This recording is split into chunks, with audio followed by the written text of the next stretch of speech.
the NRA struggle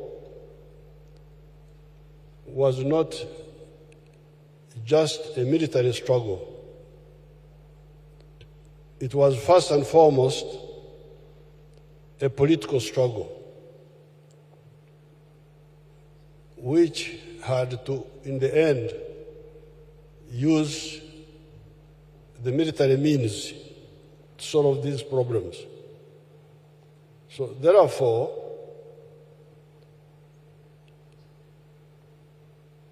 since the political struggle is a long story, I wanted to recommend to the seminar, the ones who are involved in this, a speech I made in 2020. It is entitled, How Africa Missed the Bus of History. This booklet gives you very detailed analysis of how Africa got left behind. Now, the short speech, which I will read here, is an attempt to contextualize that long story and point out where the Arondas come in.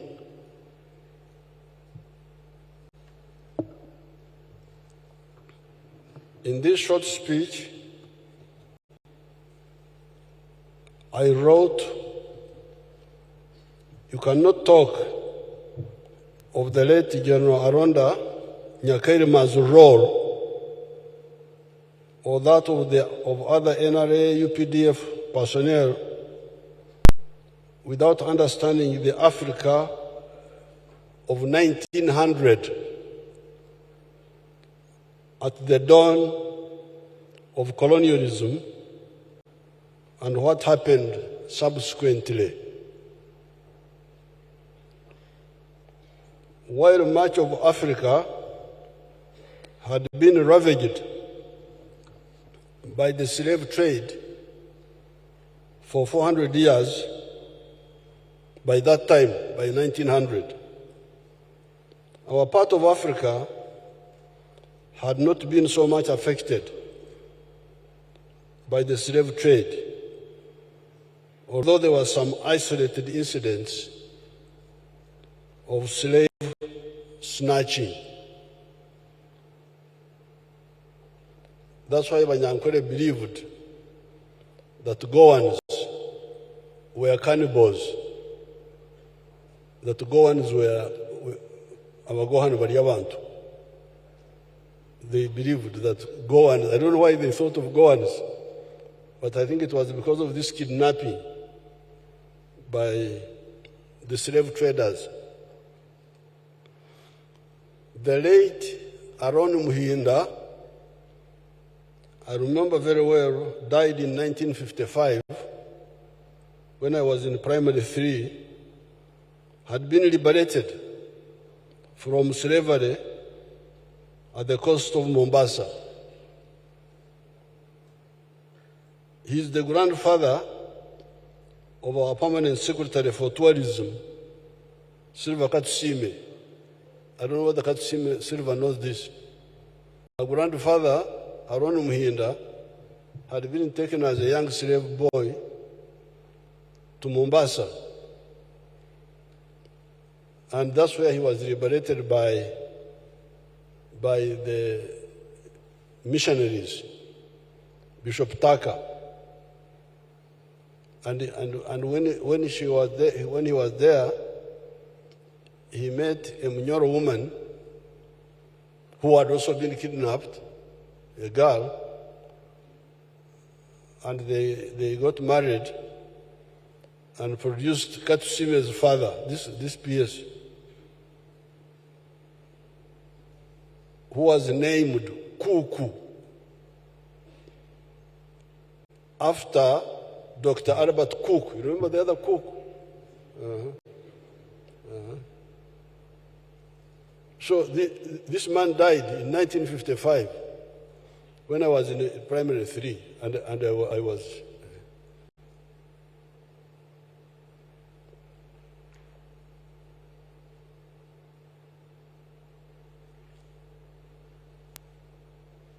They were being captured in tribal wars fomented by the bankrupt kings and then sold in slavery.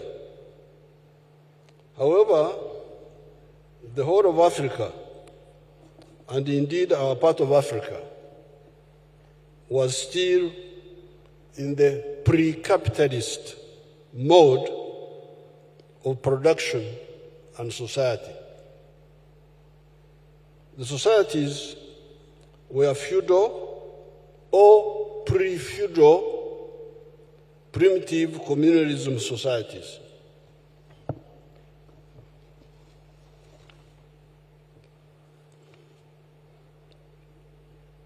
The production of wealth was organized in emyoga, this word which I encouraged you to use recently, was organized in emyoga, specialized skills. I would use the Nyankore versions, but you can put them in any other language, such as okuhinga, growing crops, kulisa, herding cattle, and general livestock keeping, okuhesha, blacksmithing, okubeja, carpentry, okunogora, pottery, okomaga. Okomaga, this is making back cloth. Oktanaga. You know, these people were very advanced. They were doing everything. Oktanaga. That is making bows and arrows. Okurema. Shoemaking. Okhara. Leather making. Okujuba. Fishing. Okhara. Leather making. Oh, I have repeated that. Okshachira, general medical work. Okuragura, divination. Okujenga, surgery. You know, these people had surgeons, abajenji, who could remove bones from inside you. Sailing, they had professional water people called abarimbi. That's what they were called. This is in Nyankore, you can go and put it in other dialects. These yoga were being done by communities. A community could specialize in something, the whole community. By communities, clans, you could have the clan of Abahesi. They are known that clan is a clan of blacksmith. They do it as a clan. Or families on a hereditary basis. Yeah, on a hereditary basis. I am a blacksmith. My children and grandchildren will be blacksmiths. And everybody knows that's what we do. We don't go into crops. The Muhoozi doesn't go into crops. The people do crops and they bring them to him. And then he gives them, they would then okturka, barter trade with the other families to get what they needed, but did not make themselves.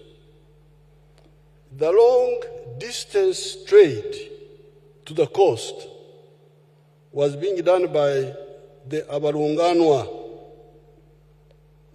This is a corruption of the Swahili word waungwana. This Banyankore here says, this is Barunganwa. But it meant waungwana. You can hear some names called Karunganwa. Some families, if you check, people were using those names. These were mainly the Banyamwezi from Tabora in Tanzania. That tribe from Tabora, the Wanyamwezi, were the ones doing this trade between the inland here and the coast of East Africa. They would bring textiles, emyenda, glass beads, enkwanzi. When you hear this Kyenkwanzi, which the Baganda mispronounce as Kyankwanzi, it is Kyenkwanzi. I think they named it Kyenkwanzi because it is flattish. As you can see, it is flattish. And when it rains, you get some floods, which then shine in the sun like beads. This is what I think. I think that's what they call it, Kyenkwanzi. Because that Kyenkwanzi means the place of the beads, of the glass beads. Guns. They would bring guns. The people from the coast, these guns had started coming. Mbundu, Obuganga, gunpowder, and so on. There was some limited use of cowrie shells, and CMB as money. That is why one of the words for money is CMB. Even today, the old people would call money CMB because of the cowrie shells. The other word for money is mpiha, rupiah from mpiha from rupiah, because that was the currency being used in India when the British were here. So they were bringing it here, rupiah. My grandfather was using rupiah. If you hear songs praising my grandfather, they would say he bought a cow with rupiah as part of praising him that he was a wealth creator. However, so this was when you are talking about Aronda, what all these big people, go back to where it all starts. It starts with the politics. The politics about what? About society. So that's why I want you to go back. So this was the economy of Uganda and maybe Africa before colonialism, before 1900.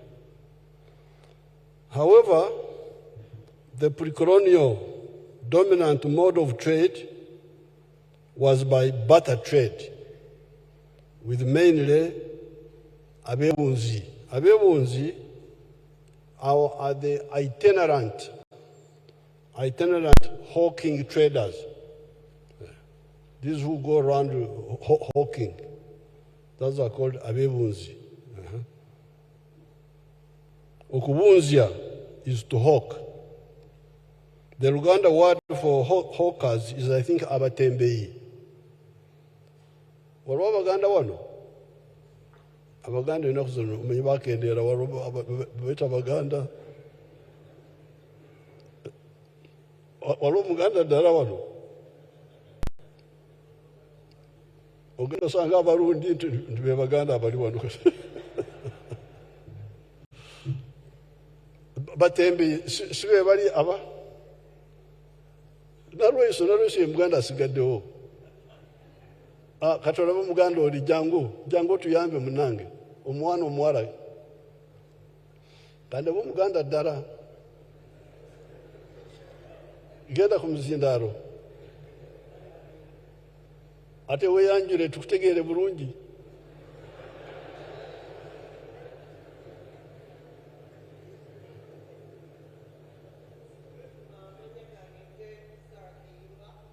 Sarah? Chimba. Okay. So what is abatembei? Hawkers, yes. Olaba nange numuganda weru.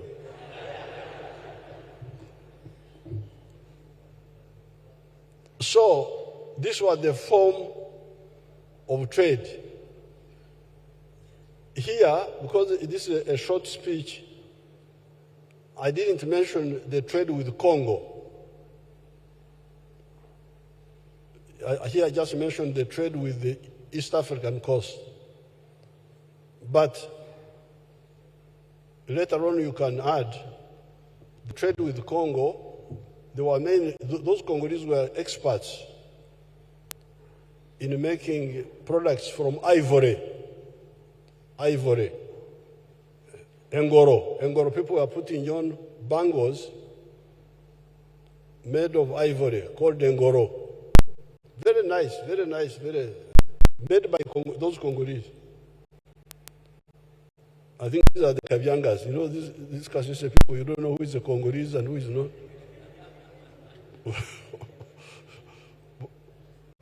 Bariao. So then the Miringa.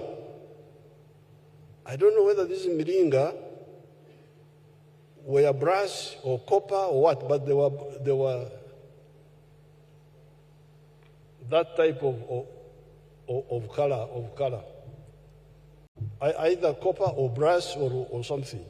But they were making them, those Congolese. You don't know how they were making them that time, how they were melting, how they were the bangles of a Miringa.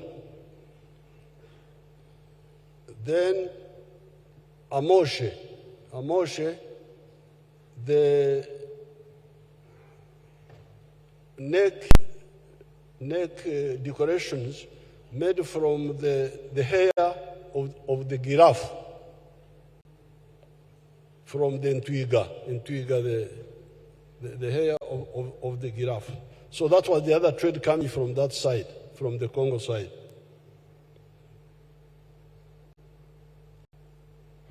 When the colonialists, following the imperialist Berlin Conference, divided up Africa as a cake, you know, the Europeans came and cut Africa like that. Good for right, you know. You take this one, you take this one. Just like that. We had our wonderful kings here, putting on monkey skins, looking like clowns.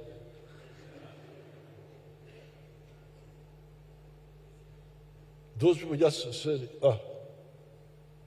this is for Tanganyika, this is for Germany, this is for, just like that. So when the colonialists, following the imperialist Berlin Conference, divided up Africa as a cake in 1884-85, Uganda was allocated to the British, who in 1903 introduced cotton as a cash crop. So you remember the old economy was based on emyoga, no money, barter trade. Now the British have introduced cash. In 1903, Uganda Company, it was called Uganda Company, the political department can do research on this, as a cash crop. They also introduced the shilling as a currency for the East African Empire, issued by the East African Currency Board. There was the East African Currency Board, which was issuing this money. I think it was based in Eden. Should check. I think it was based in Eden, because Eden was also part of the British colony.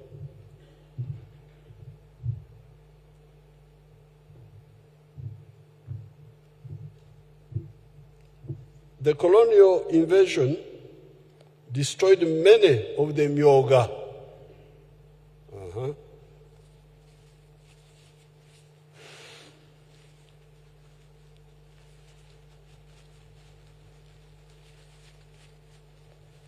Many of the myoga were destroyed,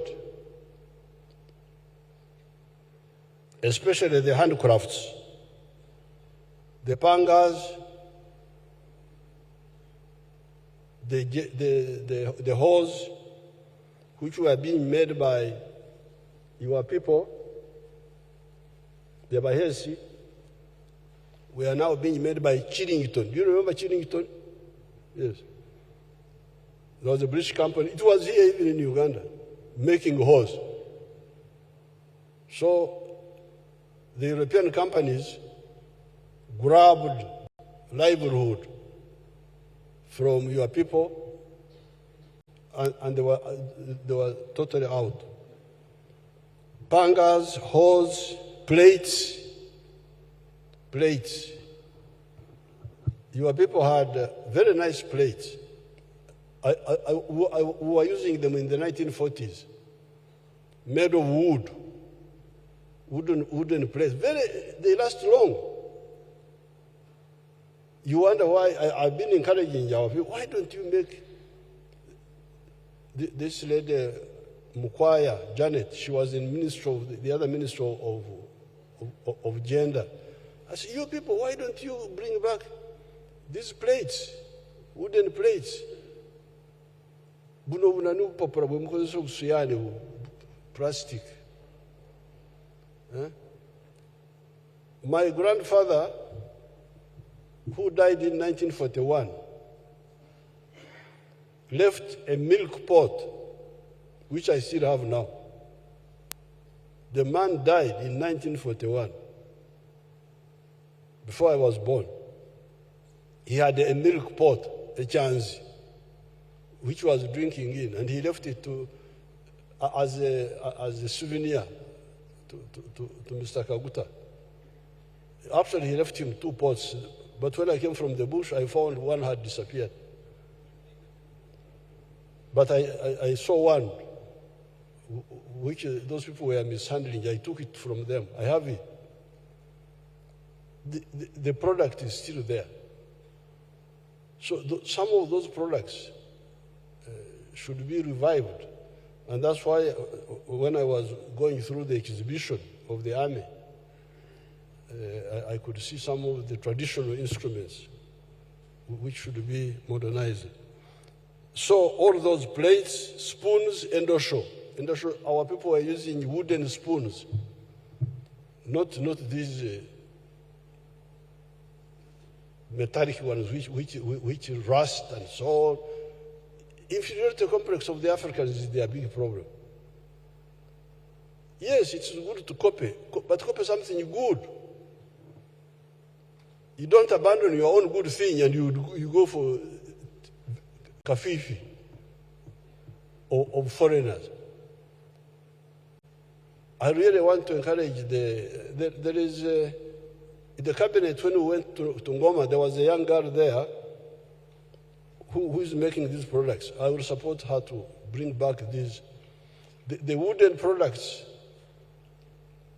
are very good. They last long, forever. The plates, the spoons, the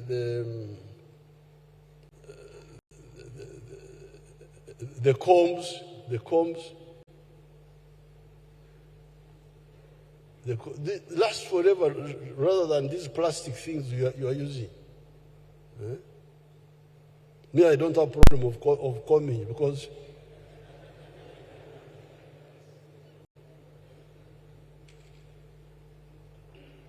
so the shoes, pots, back cloth, the back cloth should be modernized. It's a very strong fiber.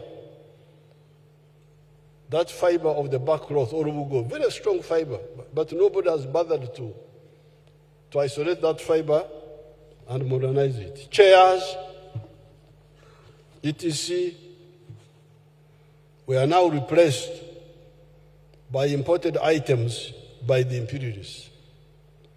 Hence, the surviving Myoga people retreated into making merely ornamental items like drums. Now the only thing they are making are drums, just for because the British were not interested in the drums. They were interested in mass consumption items, plates. Everybody's using a plate, so you take those. Everybody's using a spoon, you take that. Everybody's using shoes, you take that. Everybody's using cloth, you take that. Then the natives can remain with the ngoma for dancing at night. It's not of great importance. Ornamental items like drums, emirebe, cowbells, etc. By 1962, when the British were forced to retreat, they had created a small enclave. In the 1960s, in the universities, we are using this word, enclave. Enclave meaning island. Island.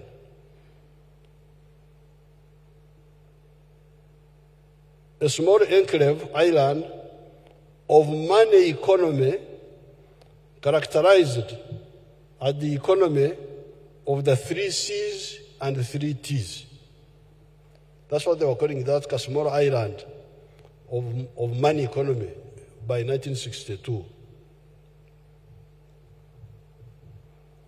The 3 C's were cotton, coffee, and copper. These were the 3 C's. And the 3 T's were tobacco, tourism, and tea. According to the census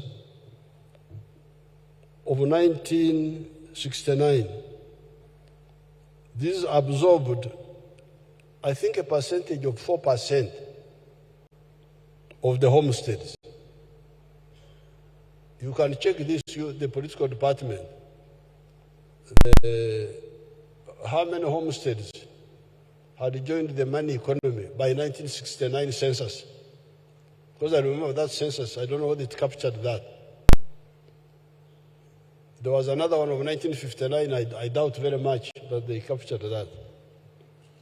So, but I think somebody had told me 4% only.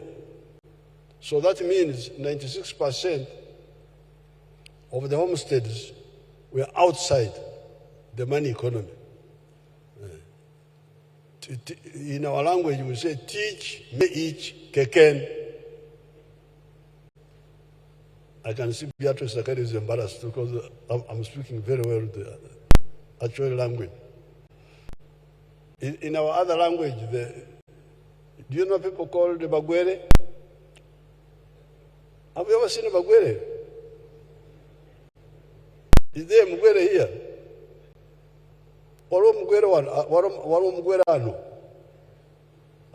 They are very rare, you don't see them.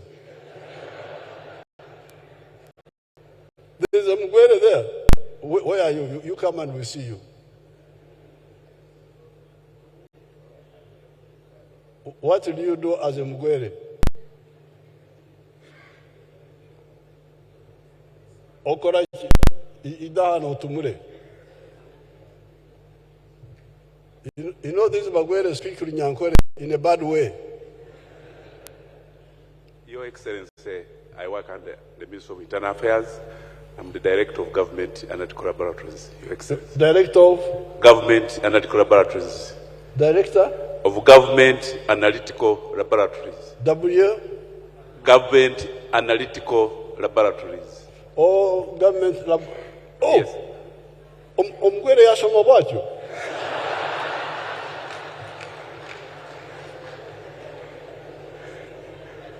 Yes, Your Excellency. Omgwere yasomera wa. Your Excellency. Tomorrow you are too tall, you get near, bend down, you are too tall. Your Excellency, in Zwera Petete, Butevo District, anasomere Bugwere High School, Ninjabe Budo, Ninzwe Budo, Ninjabe Makerere. Oh!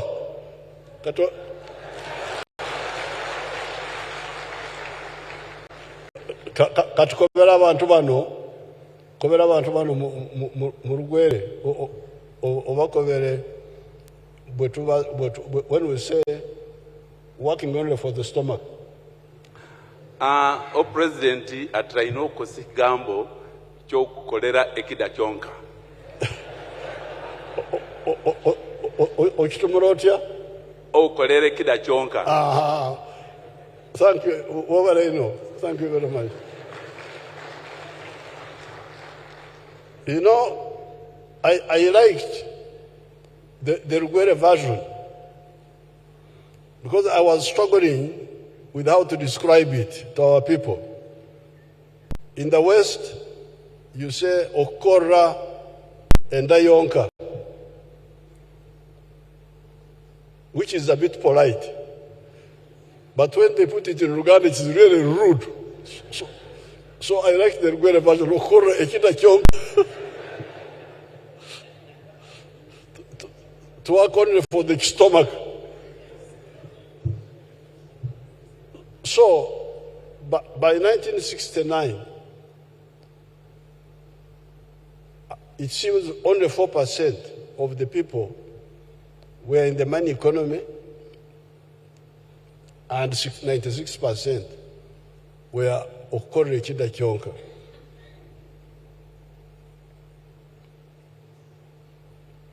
This meant mass poverty in the midst of plentiful natural resources, land, water, livestock, forests, minerals, etc.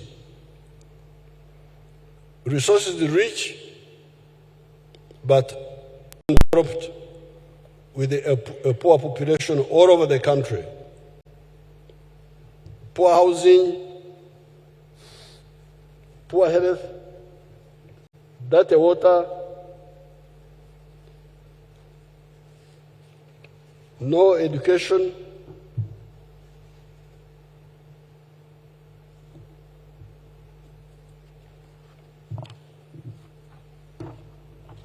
poor hygiene, poor nutrition, only manual labor. You don't know how much problem we had in the villages in the 1940s and 1960s because of shortage of labor. Even when the British introduced these few cash crops, coffee, cotton, they didn't have enough labor here. They had to grab people by force.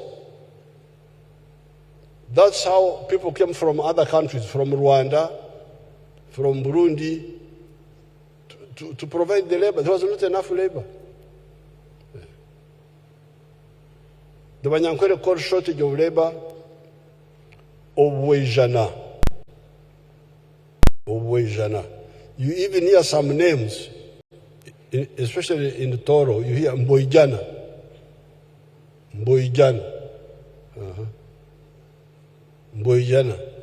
Meaning, I am suffering from lack of support, of labor support. Obwejana bwanyita. There was a woman in parliament called Chibwejana. Do you remember that woman? Yes. Chibwejana. So shortage of labor was a big problem. Because remember, there were no labor-saving techniques. Like we, the cattle keepers, we did not have the simple technique of barbed wire, sengenge, to control the cows. So I was the sengenge. I'm the one who had to control the cows, to make sure that they don't go into people's crops, to make sure that they don't disappear. And yet, all it needed was just a sengenge to stop the cows. But because we didn't have that labor saving technique, children couldn't go to school because of that. Too much labor. In 1955, there was a hailstorm. I was like 9 years looking after the cows at the hill there called Ntera. And then the hailstorm came. But I couldn't leave the cows. I had to stand in front of the cows to make sure that they don't go into people's crops. So the hailstorm, there is this they call hypothermia. Hypothermia, that when you are too cold, you can die. After, I think I was about to die. But soon after the rain, Mr. Kaguta came running and sent me home, and my mother made a fire. I could hear life coming back to me.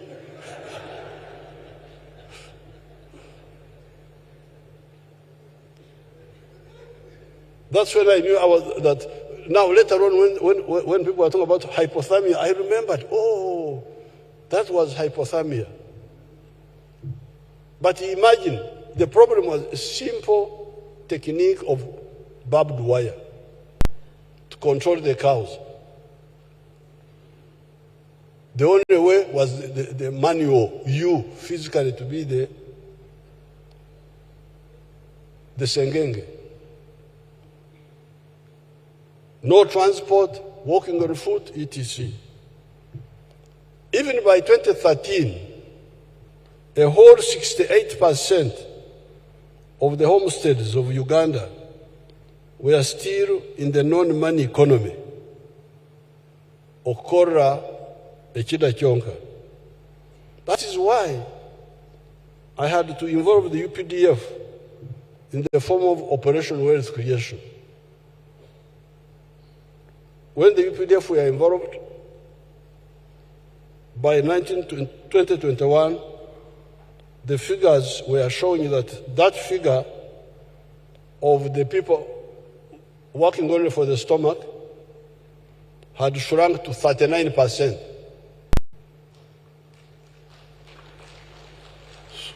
So within 7 years, General Saleh and his group brought down the people outside the money economy by what percent? From 68, 39, what was the improvement? 29%. Now, the problem was that then also they got involved now in making seed beds and all that. So they started creating arguments among the people. That's why we had now to change it to PDM.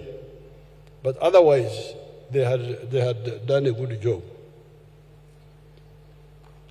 The new census will tell us what the figure now is.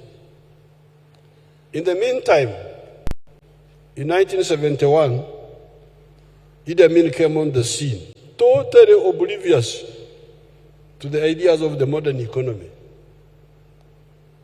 Therefore, by 1986, when the NRM came into power, the small enclave economy had almost disappeared.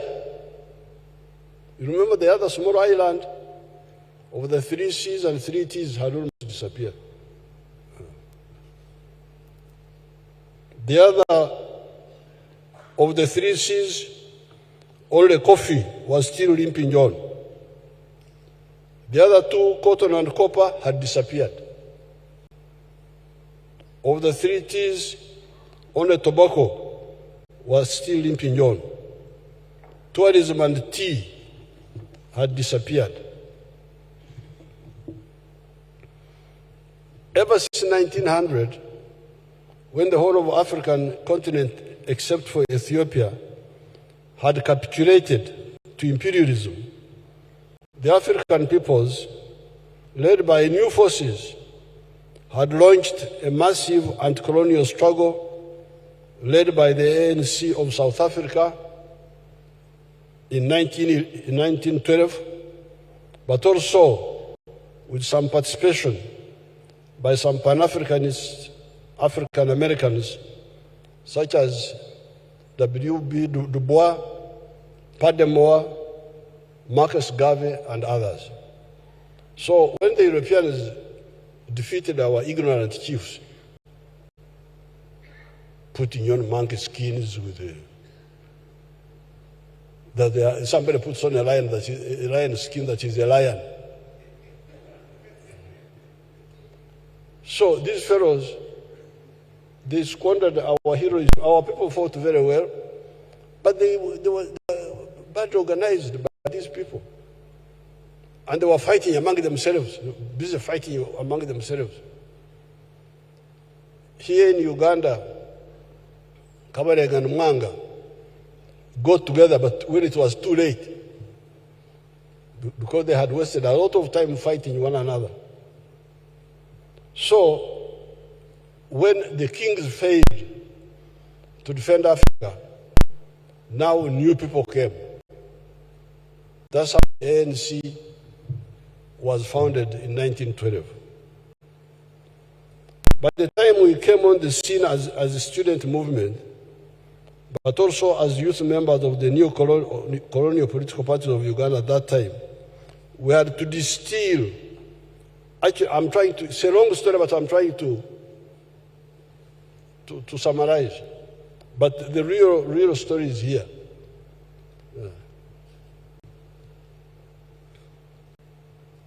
We had to distill accurate political ideas from the confusion that characterizes many struggles. Because you see, people have a lot of confusion. This one is saying this one is saying that. Everybody is an expert. Kila moja ni mjuaji. They don't discuss, they just take positions. So it's very dangerous, because if you, as I was telling some people, political work is like medicine. The doctor must study the patient. This patient, what is he suffering from? You look at the signs, you look at the symptoms. If you can check the blood and so on, then you make a diagnosis. If you make a correct diagnosis, then you'll be able to give a correct prescription.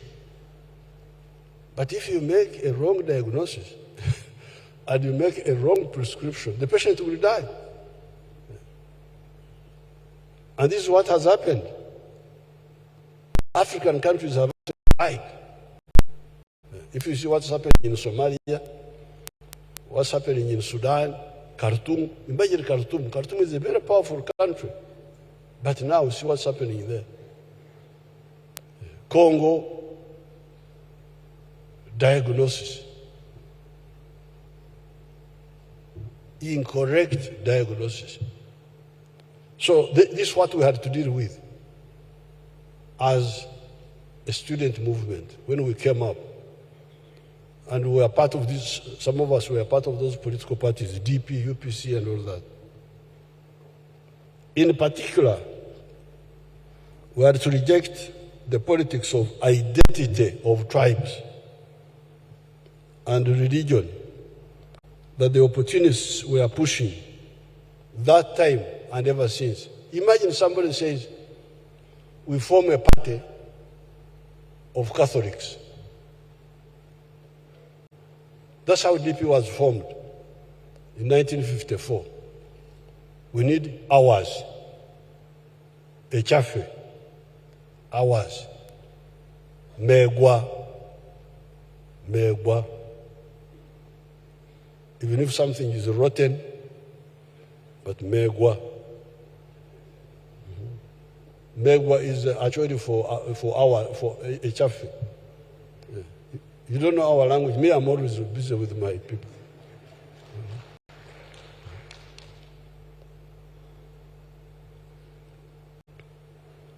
Then the UPC now, the Protestants, abakatoliki batukira. The Catholics have beaten us. Let's form ours. So they formed the UPC. Now, a man called Ike Muhoozi had tried, but this man started in the 1920s, was organizing the unions, the farmers, from the 1930s or 20s. So actually, Ike Muhoozi was organizing on a national basis.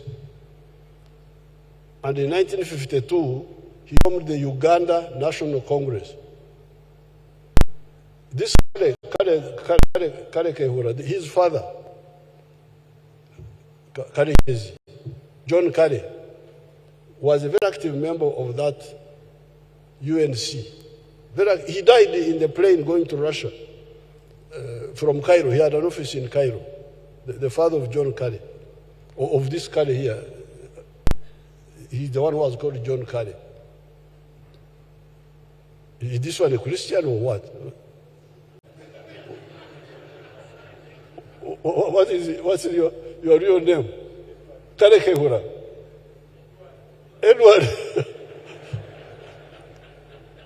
Nobody knows anything about his Christianity is not known. So this people, John Kare had left a seminary. He had left seminary. John Kare and Ike Muhoozi and others. For them, they were forming a national party, Uganda National Congress. Then these people, the Catholic elite, say, we don't want this one of all. We want ours. DP, 1954. Mugwanya and I don't know who, Sebastian Chibuka and others. Then the UPC, 1960. The Catholics have beaten us. We should form ours. So theirs was UPC. Then our wonderful Mengo group, Kabaka Yeka, 1961, formed Kabaka Yeka. So that's how we got. These were the politics we found ourselves in. And they will say, Echetu. Echafe. Mewa. You was who? You, of course, you would know what they are talking about. In particular, we are to reject the politics of identity of tribes and the religion that the opportunists were pushing that time and ever since.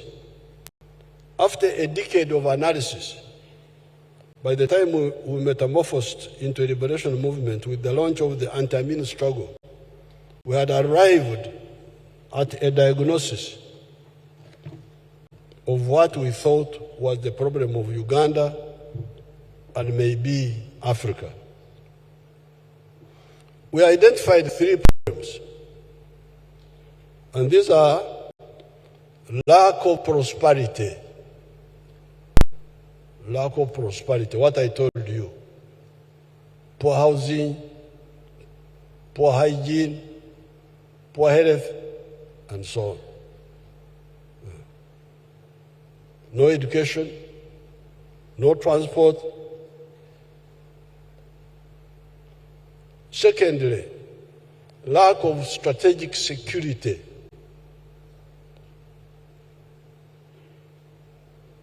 Thirdly, the failure to use the clear brotherhood of African peoples.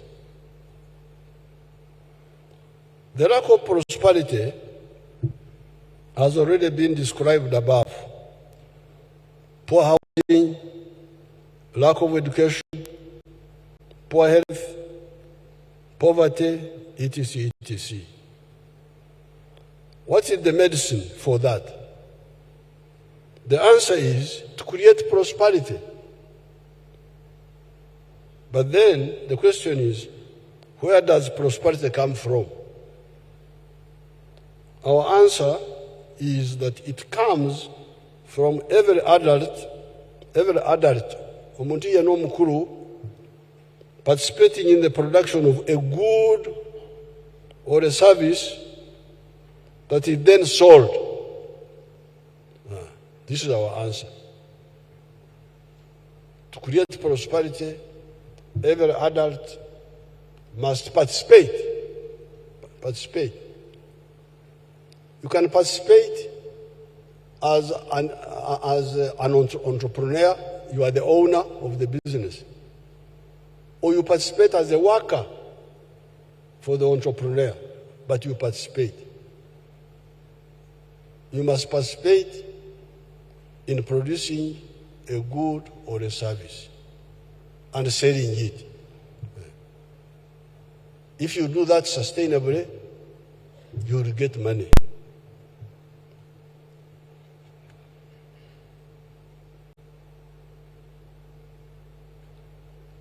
As you produce a good or a service, you must have a kibaro, chura, otita. Do you know rugubara? Have you ever seen rugubara, how they look like? Oh, there's a rugubara here.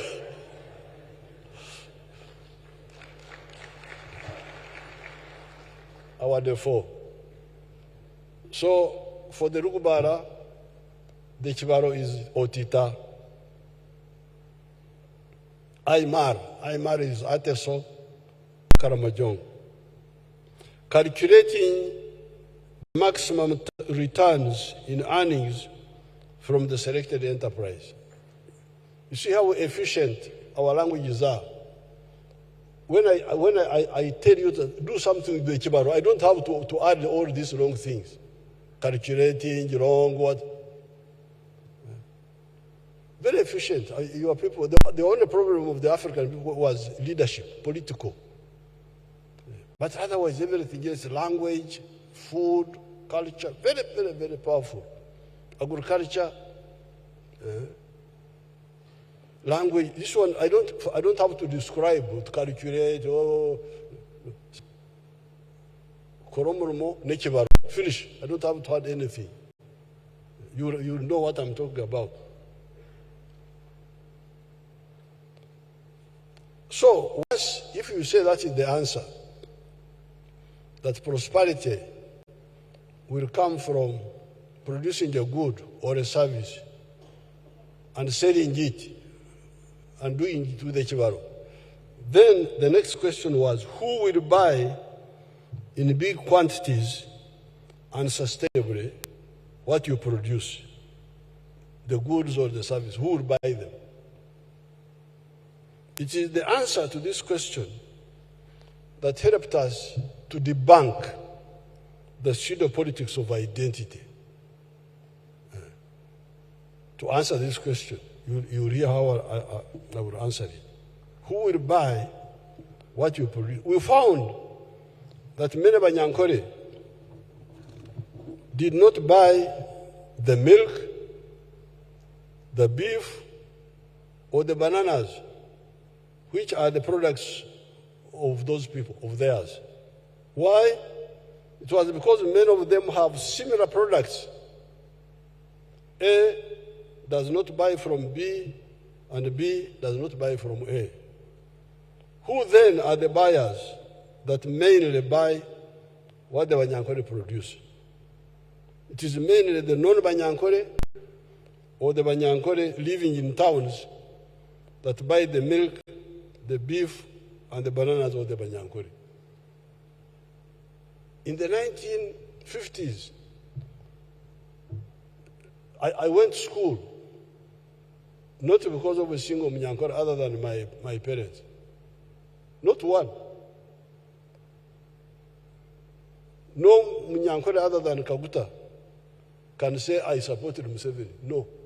If you bring him, I will give you 100 cows. But the people who supported our education were three people. One was a Muganda man from Kampala here, called Warisimbi Mpanga. That man was a cattle trader. He would buy cows from all over our area and bring them for the slaughter for the Kampala market. So my father had cows, he had wealth, but he didn't have money. He could not take a cow to the school and say, I'm paying school fees with the cow. He had to convert the cow into something easy to take to the school. Where could the headmaster tie the cow? Headmaster, because otherwise Kaguta would have taken the cow. He said, this cow is worth so much. The child studied free, but he couldn't. So Kaguta was getting money from Warisimbi Mpanga, who was buying cows. At that time, when the economy was still down, still this small population of Kampala needed meat. And the Indians who were here. So Warisimbi Mpanga was the bridge now. There was another Muganda called Buchenya. The Waganda were calling him Buchenya. His real name is Bukenya, but you know Banyangore cannot pronounce some of those things. So he was called Buchenya. He has got a son, a grandson, who is working in the Equal Opportunities Commission. And his family are in Mbarara. They are the Waganda of Mbarara. That Bukenya was buying cattle for the Mbarara market. That Mbarara market also had come up a bit. So Bukenya would also buy our cows. Then 1958, a white man called Shea, he had built a house at Ishaka there. He was now buying cows for the Chirembe mines. That Chirembe mines had come up. It needed meat. And one day, my father's cow tossed Mr. Shea. And Mr. Kabuta took it back home. He said, it didn't want to be sold. and he gave it a praise name. He made a praise name for it, that it had tossed a white man. But that's how I got money for education. So you can see, even when the economy was still really primitive, the signs of what was correct were already there. For you to come and tell me, we as Banyankwere, and you mobilize me to form a Banyankwere group, when you are not solving my livelihood problems, you are an enemy. So that's why, therefore, we were able therefore, the prosperity of the Banyankwere, and now the relationship is much stronger now. Because at that time it was only some few occasional cows for beef. Now if you add the milk, daily, you find somebody is milking 1,000 liters of milk. If the Kampala people don't buy them, what are you going to do? You're going to commit suicide. What will happen? The milk, the beef, the bananas. I think if you are to station people at Riantonde and you do census of the vehicles carrying milk, carrying beef, carrying bananas, you would run out of paper. So this shows you the real interdependence. I went to a place called Orom. Have you ever heard of Oromo, you people? You are just Kampala people here. Oromo is there after Namukora. And there the Achoris were quarreling. In fact, I have a date with them. They were saying, we are producing simsim, but the Langis are cheating us. The Langis, we are the middlemen. They come and buy from the Achoris in Oromo at a very low price. They come and sell the simsim in Kampala at a very high price. So you can imagine, the people in Oromo know Uganda, the importance of Uganda. And that's why I promised them a fuso to carry their simsim direct to Kampala, so that they bypass the Langis who are cheating. Who are cheating them. So therefore, the prosperity of the Banyankore is more dependent on Uganda rather than on the Banyankore rural areas beyond the production of the goods and services. This is how we identified the first ideological principle of the NRM as patriotism. That's where we got it. So what do you call this? To love? Because remember, there is our local word here, moyo gwagwanga. But that moyo gwagwanga, that is the spirit of the nation. It can be translated to mean the spirit of the tribe. So that's why we said, no, we need a word to describe Uganda as fatherland. And that's how we came with the word patriotism. Why love Uganda? Why? It is because you need it for your prosperity. We soon found out that the internal market of Uganda was not enough. Hence the need for the regional continental markets of Africa. We are therefore to love Africa. Why? It is because we need it. We need Africa for our prosperity. We have got so much production now. Maize, so much. Milk, so much. Bananas. Eggs. Cement. Steel bars, all in surplus, The internal market is not enough. So it is because we need it for our prosperity. Hence the second principle of the NRM, Pan-Africanism. The third principle is socio-economic transformation, so as to be able to produce the goods and services that are needed in the Ugandan market and the African market. Democracy is our principle number 4. These 4 address the historical mission of creating prosperity for our people. The next historical mission is to create strategic security for Africa against all threats.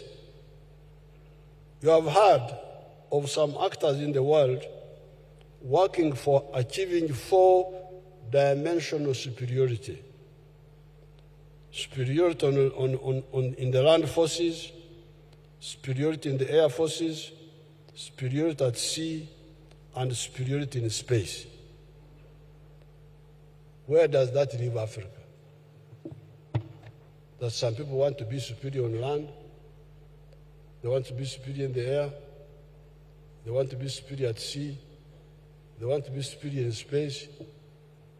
So, me, a guerrilla, who survived because people could not see me, how will I survive if somebody is on the moon looking at me like an insect? So that's the second historical mission. how can Africa get strategic security? Uganda, relying on the 4 ideological principles, will become a first world country. We have already achieved the low middle income status with the GDP per capita of US dollars 1,146. However, the question is, can Uganda afford an ocean-going navy or a deterrent space capacity, even when it becomes a first world country? This is what I was asking the big people in Nairobi the other day. USA, Russia, China, and India have been to the moon. UK, Germany, France, Japan, etc. have not been to the moon. They are still here with us also.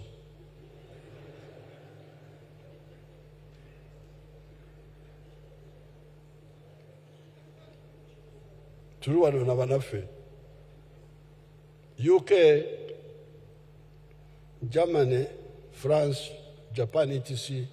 have not been to the moon. They are being first world countries, notwithstanding. Economically, they are very advanced, but they can't manage to go to the moon. What does this mean? It means that there is meaning to size. Size matters. However well trained you are, you cannot have lightweight boxing with heavyweight. That's why they say, Rwanda nakatono kano. Guno gunene guleke.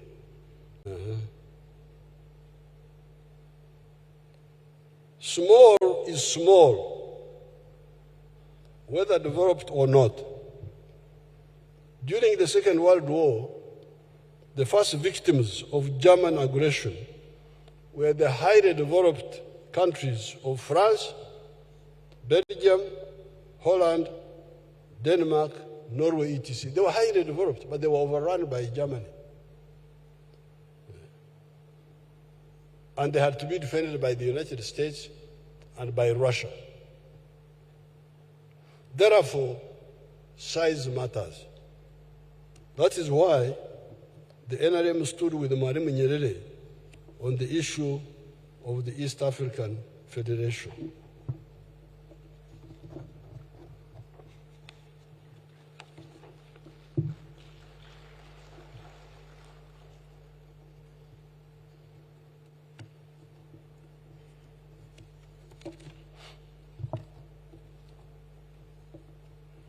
We need the East African Federation for our strategic security.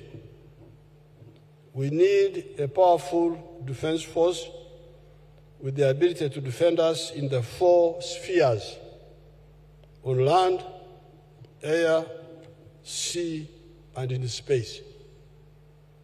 Hence, the 2 elements Pan-Africanism, common market to deal with our prosperity, and political federation to deal with our strategic security, the ability to defend us against all and sundry.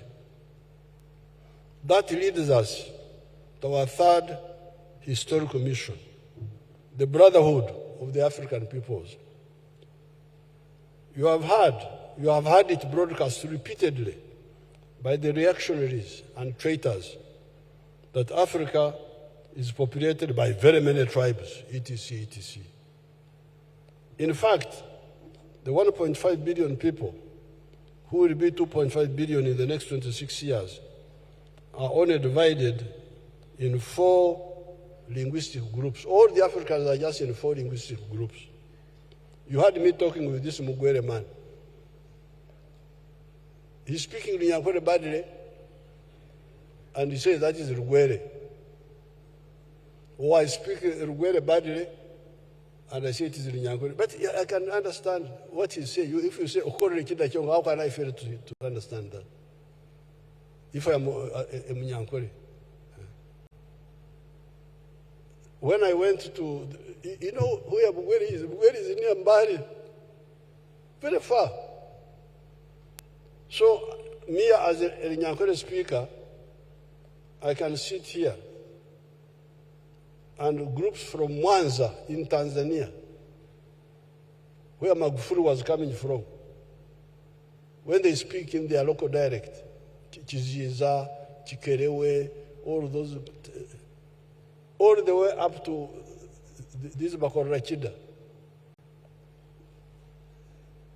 They speak, I will follow what they are saying, without translation. When I first went to their area, there was a group of women. They came dancing. Mukali muntu, mukali muntu, mukali muntu. Meaning, mukazi, for them they call him mukali, mukali.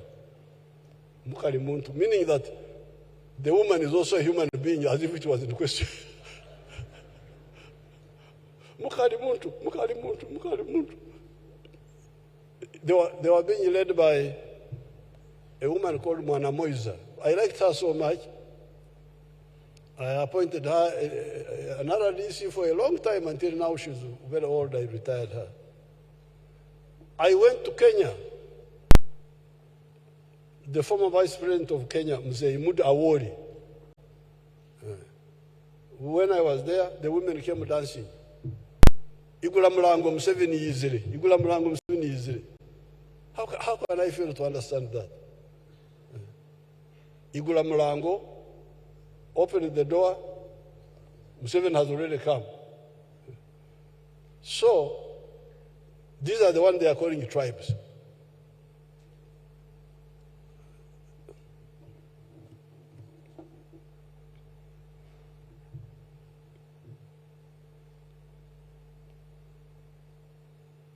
These people are in fact only divided in 4 linguistic groups. The Niger Congo, which means the Bantus and the Kwa.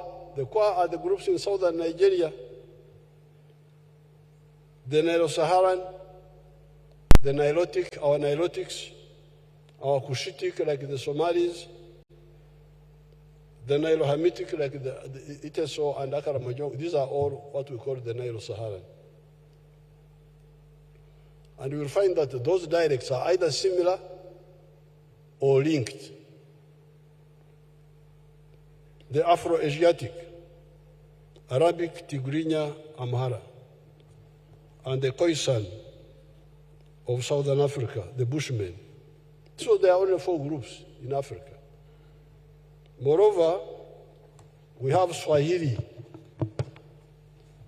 which is a non-tribal language that has distilled a new language from the Bantu dialects, from Arabic, from Portuguese, etc. It is therefore possible to unite these African peoples for the sake of their prosperity and strategic security, but also enhance cohesion. With those principles and the historical missions, the student movement was able to challenge the bankrupt ideology of the politics of identity, of tribes, religion, and gender chauvinism. So I want to tell you where the Arondas came from, how they came in. Don't just sit here, Aronda was doing this, was doing that. He was part of a very, very big force.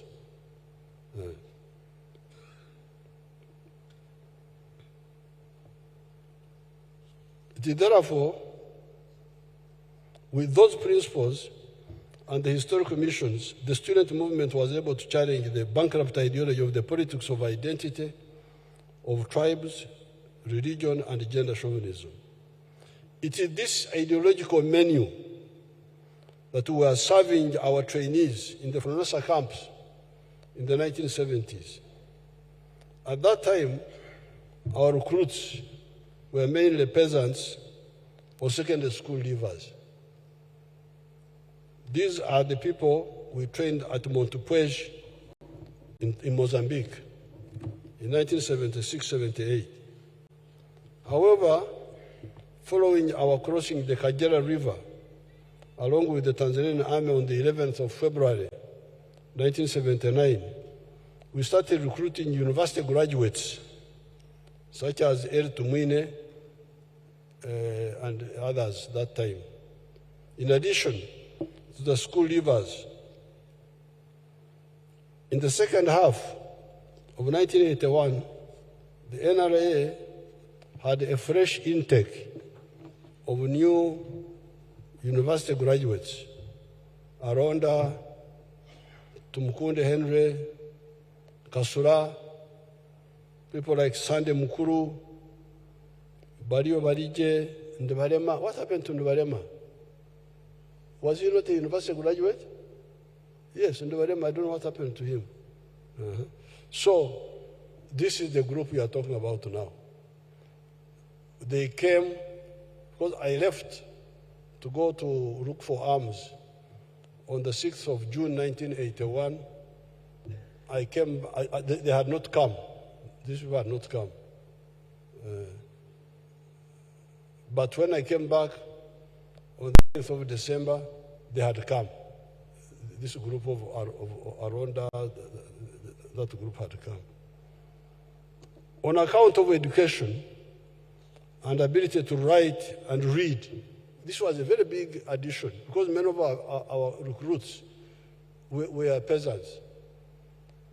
They could not read, they could not write, but they could pick a bunduki. But then we had a problem. Some of the jobs need reading, need writing. Moreover, writing in English, banange. So we are really stuck. On account of education and ability to write and read, they helped us to man the intelligence departments. Because intelligence, how will you have an intelligence department if you don't have records, if you don't write, if you don't read, if you only word of mouth, I saw, then no record you manage. To man the intelligence departments and being political commissars, because commissars also needed reading, writing. The combat commanders were mainly the secondary school leavers and the peasants. Pecos Kutesa, like if you take the group which attacked Kampala, they had groups who were calling battalions, but actually they were brigades. They were big groups, like the ones who attacked Kampala, Pecos Kutesa and Fred Mugisha, 1st Battalion, Patrick Lumumba, 3rd Battalion, Stephen Kashaka, 5th Battalion, Chargonza, 7th Battalion, Julius Chanda, 9th Battalion, Chef Ali, 11th Battalion, Ivan Koreta, I saw him there, 13th Battalion, 15th Battalion, Samson Mande, 17th Battalion, Adam Waswa, the one who went to Rwanda, 19th Battalion, Peter Kerim, 21 Battalion, which I left in Kasese, Benin Tumukunde. None of this was a university graduate. But the only one who was involved here was, at a high level, was Tinyefunza in the West, not commanding a grouping.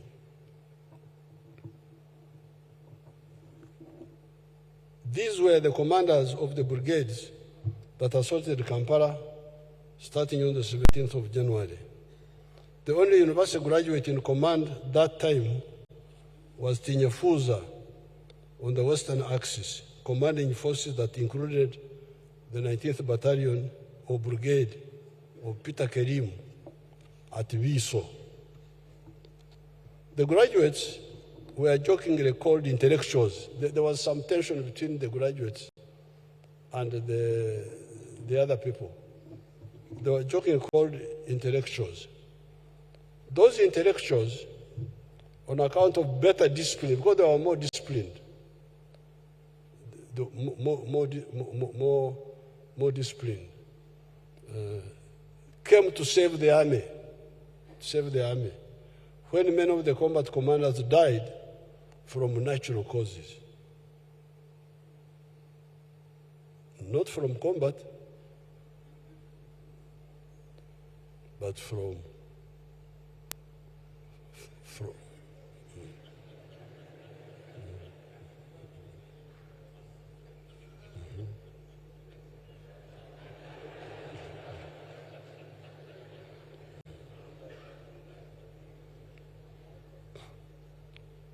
given the training we had given them. Now, but when we took over power, these intelligence officers, like Aronda, intelligence officers, they had not led combat missions before.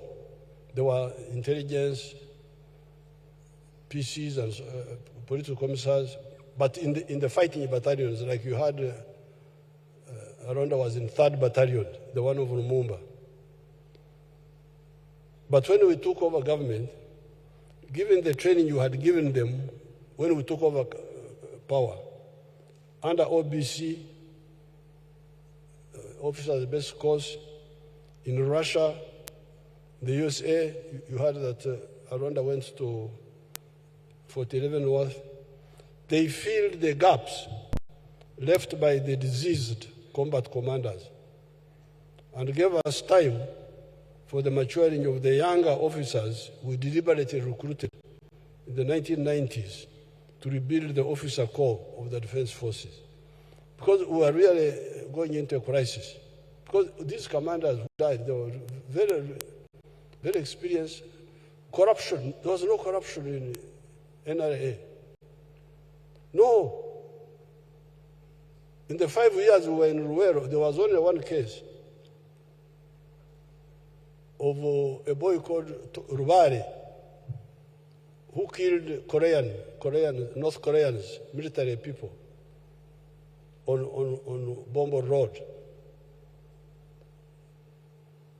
They killed them. So when they killed them, they came as heroes. Oh, we have killed. But then later on, I got information that they killed them in order to hide the money they had taken from them. The people had surrendered peacefully, but because they had money or things like that, they killed them so that they don't say that these people took money from us. So when we came to know the story, we arrested them. We arrested Rubari. But recently I was checking the story, I was told that no, it was not because of the money only, but that was the only case of corruption in 5 years. And it seems also it's So those commanders were very good, but many of them died.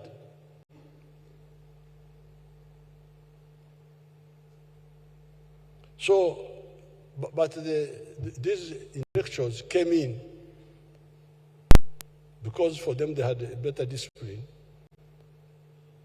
to take command as we trained the newer people like this, the CDF now, General Muhoozi, many others. That group of General Muhoozi, are there some who are here? Who are here now? Stand up and we see you.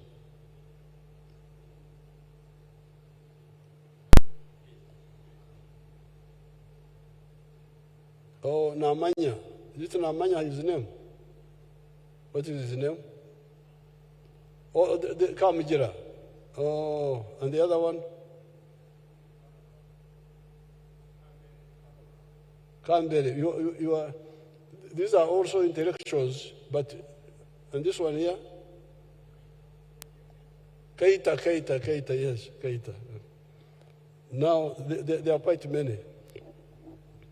So, we have to you remember when they were saying I had created a secret army? They were writing about it. Museveni has created a secret army. But I could see the danger. So that's how when Muhoozi finished A-level, because this is how we have been recruiting. That's how we recruited, networked with the Kategayas, who were my group, then worked with the Nabderes, who were older than us, and Changomacho, and Vidan Sari, and Kintu Musoki. We always go in groups. Then below us, we had the Amama Mbabazi and Otafire and those groups. Then below them, like the Ivans. This is how we always build the link with the new generations. So I told Muhoozi, you get your friends from A-level, go to Kaseng and train as LDUs. That's how they started, because I wanted them to pick interest and come and help us. But we were given that time by some of the officers from other armies, like General Katumba, who had been in UNLA, and others. They helped to keep the army going. But also these intellectuals, IOs, PCs, whom we converted into command roles. The new officers had better opportunities to develop organically, because now we had power, we had money, we had links. So these new groups, like the group of Muhoozi, could develop now organically, because the other time we were patching, going here, going there. You get a chance in Mozambique, then you get another one here. We train them in Kasambia. Kasambia, there's a forest who are training our people. But now, these new ones could train in proper facilities. The new officers had better opportunities to develop organically, level by level, because of the facilities in the country and also abroad. The officer could advance level by level, officer cadet, platoon commander's course, staff college, NDC, National Defense College, professional courses, etc. In the recruitments we carried out, when already in government, we got a lot of A-level school leavers and graduates who learn quickly. When the French trainers came to help us build our mountain division, I remember them remarking to me about how our officers were learning quickly. When General Aronda became CDF, he easily contributed to the discipline of the army, because the political commissars were a disciplined group. The PCs also understood the strategic relationship with the people. You saw Aronda here, how he used to link with because some of the other combat commanders, the other school leavers, the peasants, sometimes, yes. The army. The army don't talk to ordinary people. Managesi, they don't even pronounce it properly. But people like Aronda were very clear about the relationship with the people. With the people. Very important. I heard him talking about it here.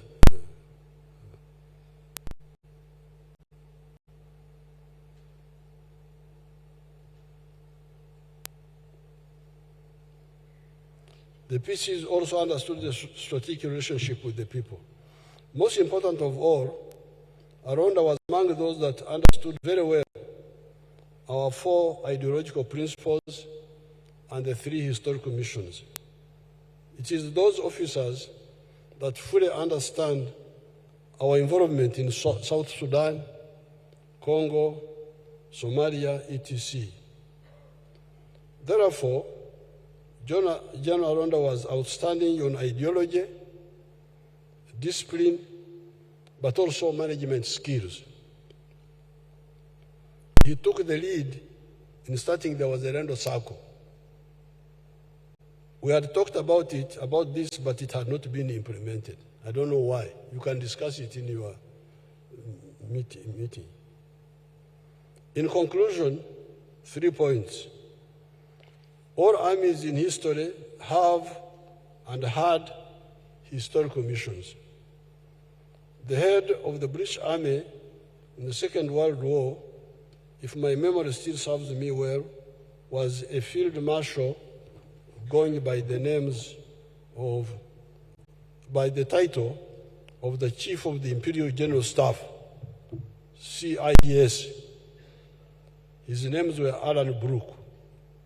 What was the mission of that army, of the British Army? You hear his title, Chief of Imperial General Staff. That is his. Open, it's not hidden even. And he's not ashamed. I am here to colonize other people. He's not ashamed. You think they would hide it or something? No. Amevaa kwamba ndio anatawala watu wa ulimwengu. Wewe unataka nini na watu wa ulimwengu? His names were Alan Brooke. What was the mission of that army? To colonize, subjugate, and exploit the backward peoples of the world that were led by stupid, narrow-minded, and selfish kings like ours here in Uganda. Field Marshal Zhukov headed the Red Army in the Second World War.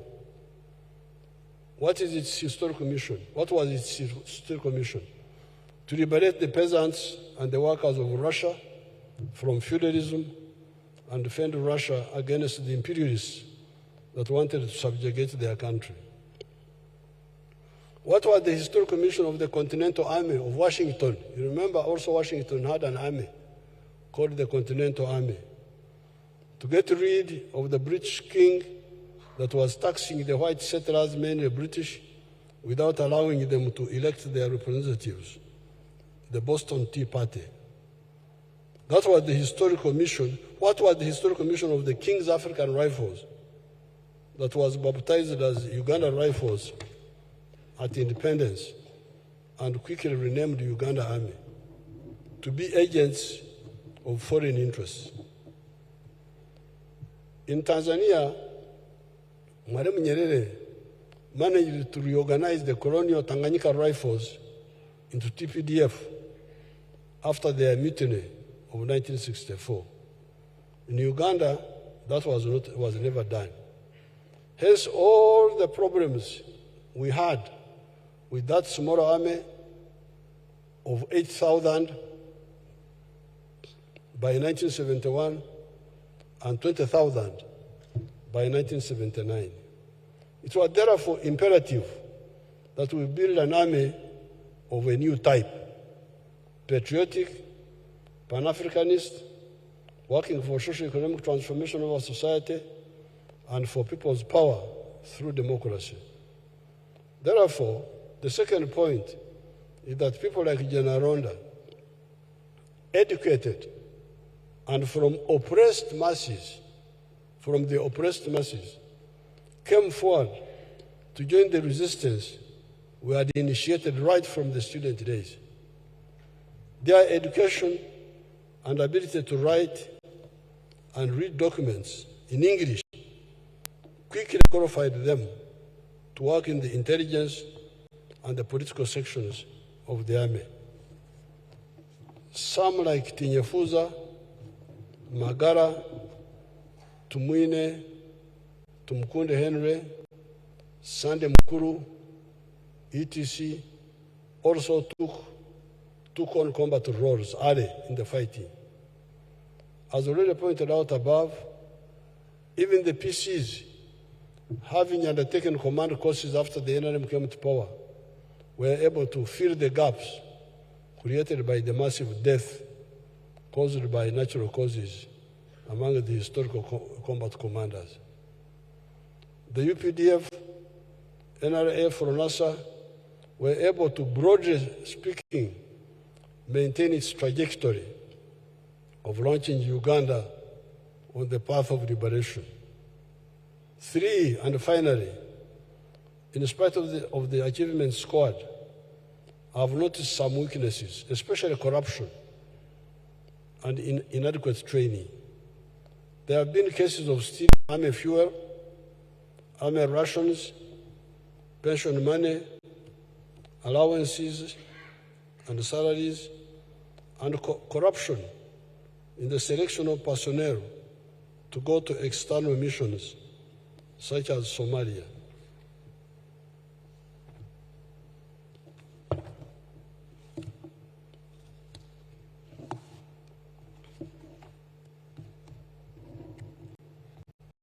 The disaster we had some time ago in one of the defended positions where we lost 57 soldiers was apparently caused by this type of corruption.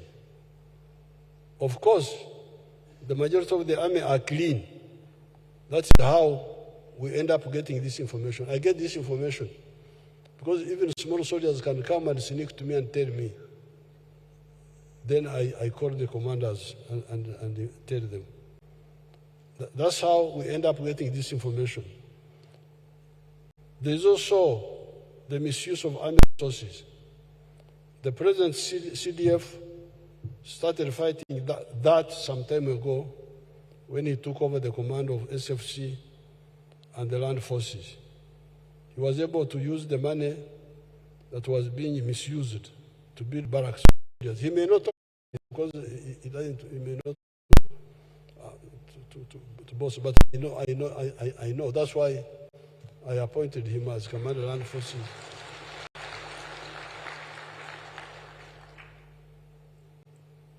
Because when I made him commander of SFC, there was money being used as airtime. That is called airtime. Airtime. So if he wants, he can tell you how he converted airtime into barracks without new money, but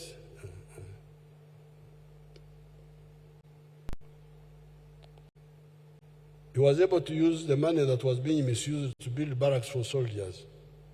As we remember, the patriotic commanders, such as the late General Aronda, you need to touch among yourselves and find out these elements that cause this pollution. I call it pollution.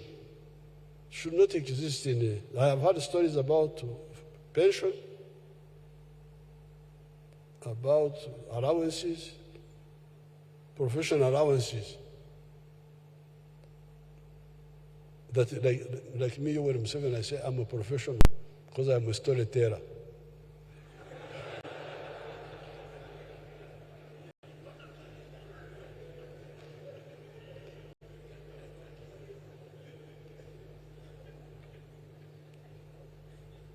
And the man is going for that.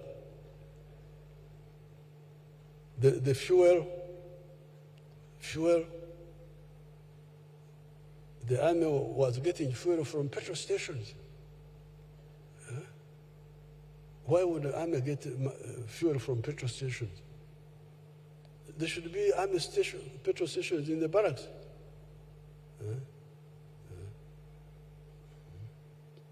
You need to touch among yourselves and find out these elements that cause this pollution. The failure by some commanders to implement NRA collective welfare formulae is also a mistake. Because, you know, when we came from the bush, the challenge we had was, how do you defend a country without money? without enough money. And our answer was initially volunteerism. You come and we defend our country. When we get money later, we shall see how to support you. But in the meantime, there are welfare needs. Education for the soldiers, the children of soldiers. Health, accommodation. Now our answer was, let's have collective solutions. Let's build army schools where the children of soldiers can study free. Yes, I'm getting a low salary, but my child is studying free. That's good.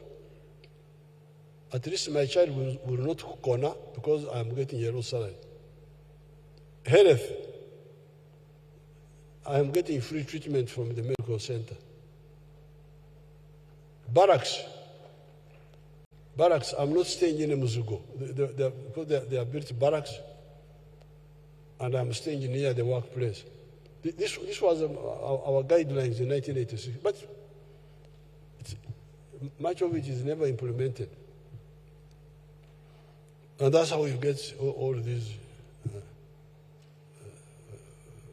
problems. Like the other boy who killed our minister, Okero Ngora, that he was getting allowances for being a bodyguard. If you are going to get allowances for being a bodyguard, how about the ones in Congo? Why would they not get allowances? And you who is riding around in Kampala, you get allowances. For what? But that's because they were not implementing the collective answer. When I am away from where I am, from my home, what I need is food. I should get food. Because I can't take the food of my family where I'm deployed. And I think that one is always provided for. Operational ration, you call it. But money. When you take that line, you will not be able to defend the country. This is the problem of Somalia. Somalia is a big country. It is 3 times the size of Uganda in land area. It needs a big army. Now, if you start saying salaries, allowances, you cannot build a big army. You will end up with a small army, 10,000, like in Somalia now. How many soldiers do you have? 10,000. What can 10,000 do in Somalia? Somalia needs an army of maybe 200,000, 300,000.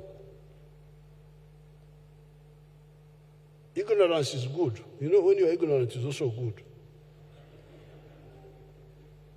Because it's not good to know too many things. That's how people get blood pressure. You take a huge country like Congo with these Europeans, brigade. What can a brigade do in Congo? Congo is about the same size as India in land area. You are not like me. You have these phones which have stories about the whole world. Me, my phone is only for ringing, not for rumor mongering. But for you, you have got these mobile phones which have got all. You go and check. What is the size of the Indian army? 1.5 million people. This is how you defend a country like India. You cannot defend it. Homa brigade.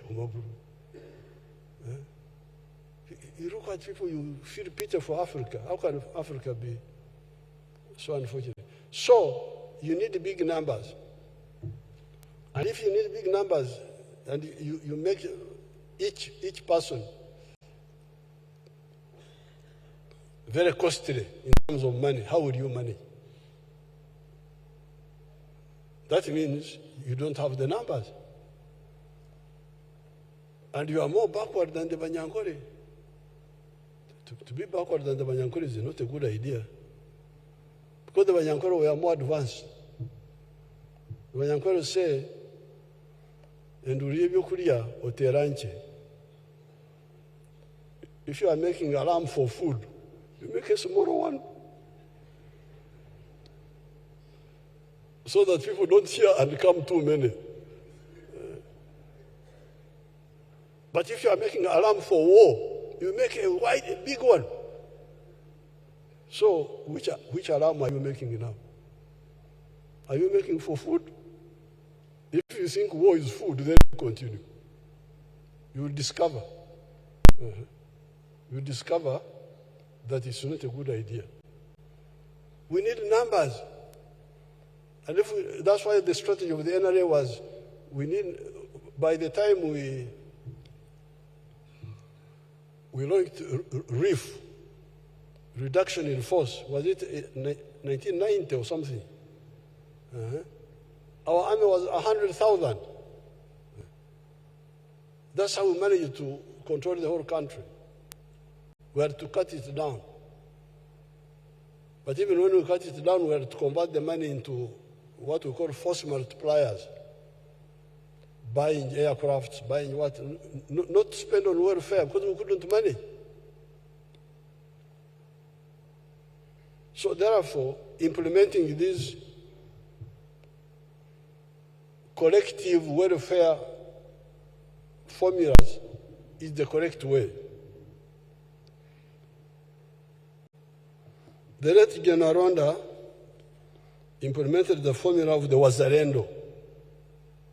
Has it not helped the soldiers? Has it helped you?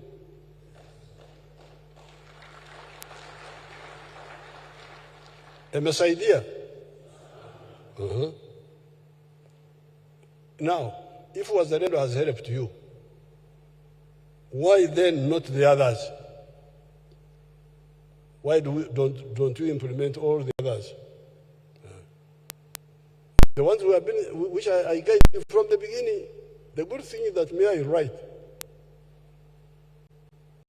I have understood why these people are writing the Bible. Somebody writes, you write St. Paul to the Corinthians, to these ones, to this one. When you are in heaven, people will check. The man who wrote, I always write. Why then not all the others? The barracks, so that the soldiers do not have to stay in Mizigo, training centers. Army schools for soldiers' children. Health units for soldiers and their families. Salary loans. You know, because we had said the children of the soldiers should study free in the primary schools, in the secondary schools. Maybe we could even talk of technical schools. But for university, we thought we may not manage to build separate universities. That's why, therefore, we had an idea of salary loans. If a soldier has got a child going to university for self-sponsorship, but biological child, not your uncles, not your clan, no. Yours. Go today or war. We talked about it, but we didn't conclude. You get a loan, you pay for your child, and then the army deducts from the salary to recover the money. That was one of the ideas, to find a solution for that. Fill the gaps, and UPDF will be formidable. Long live the memory of our fighters, like General Aronda, May the Almighty God bless their descendants and reward their patriotism. I'm very happy to see the Aronda clan, to see Mama Mjarakoza. That's an old comrade of mine. These others, the other one is James Msime. These must be the new people.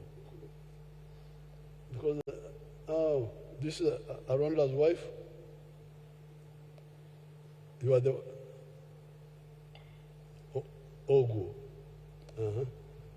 And oh, yes. And the bearded man, he looks like Kahoza. You are a brother. Oh, okay.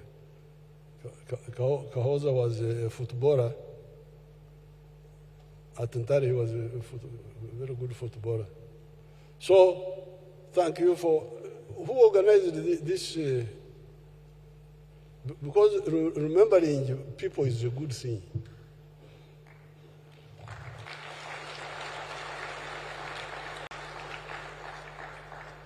And when you, first of all, it's good to remember people because the one who are remembered is good for them and for their families. But also, you educate the new ones. Like now, you have invited me, and I have given you some free consultancy.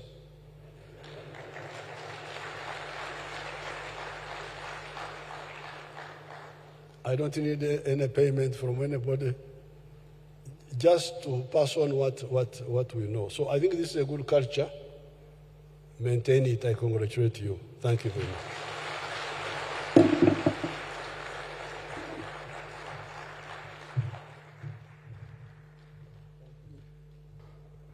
Thank you, Your Excellency the President. Another round of applause for His Excellency the President